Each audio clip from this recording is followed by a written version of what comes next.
Welcome back all my dear students for our virtual classes. My dear students, in the previous video we have learned the information about different types of igneous rocks.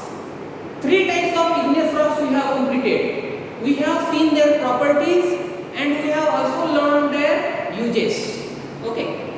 So different types of igneous rocks we have learned, like pumice, obsidian, granite. First was granite, second was pumice, and third was obsidian. And the last part of igneous rock, we have to take the information about it in the today's video. Okay. And the last type of igneous rock is basalt.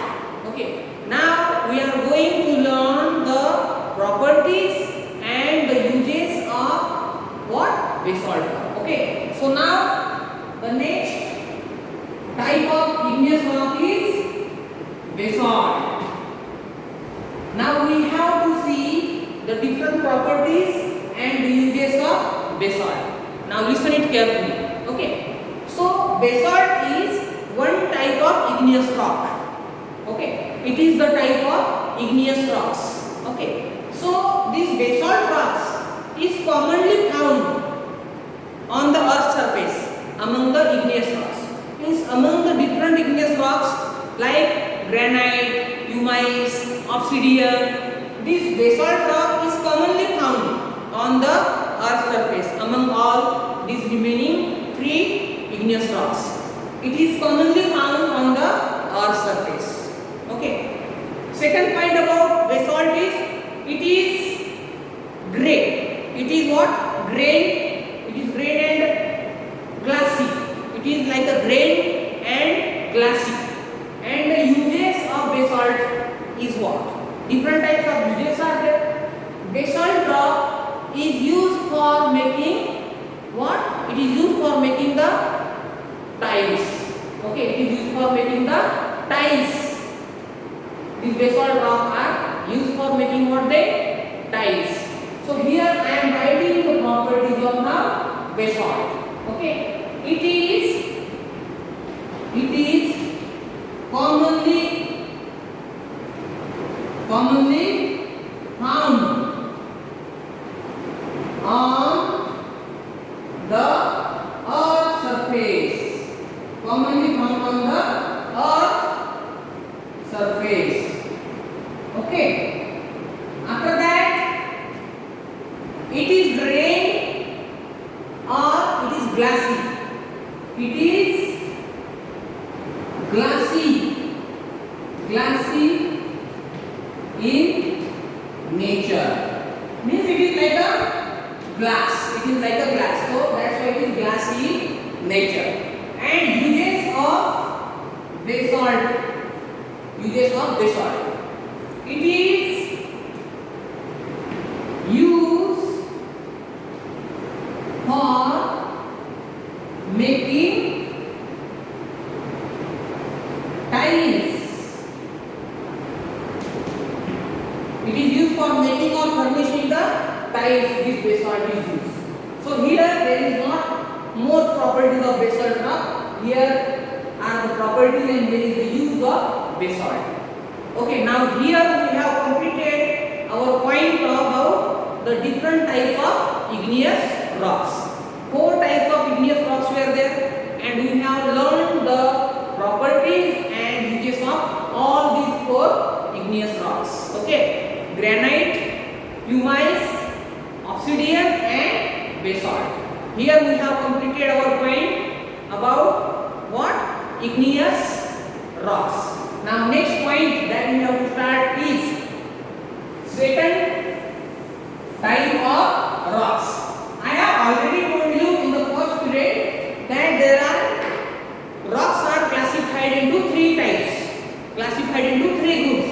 First group was igneous rocks, and we have seen recently the information about all the different types of igneous rock.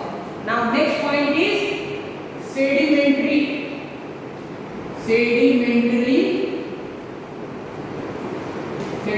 rocks.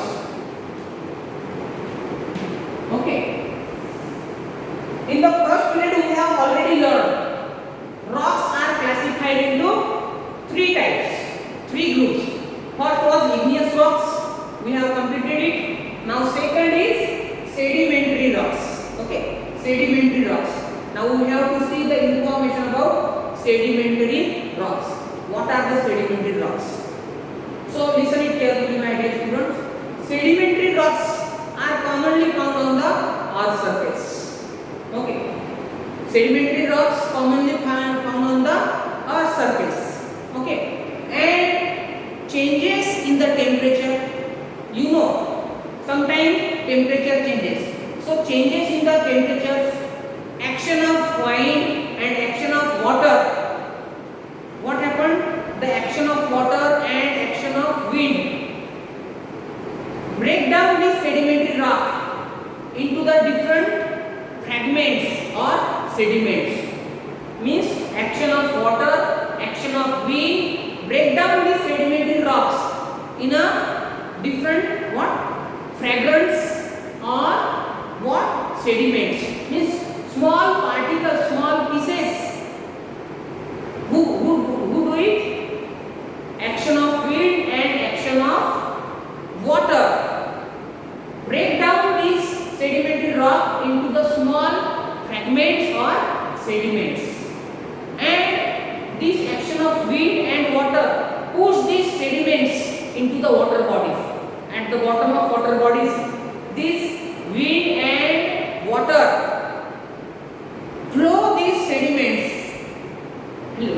Flow these sediments. Okay, sediments like clay, sand. Okay, clay, sand. So what happened that whenever this wind and water flow these sediments into water bodies or from what happened? The layer of rock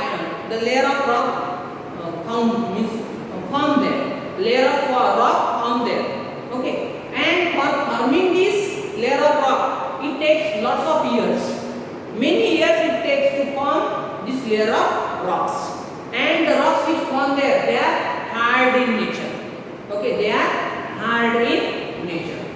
So likewise, sedimentary rocks are also classified into four types. We have recently learned that igneous rocks are also classified into four groups. Likewise, sedimentary rocks are also classified into four groups. Okay, now which are those? Okay, which are those? Which are those types? Now I am going to tell you the types. Okay.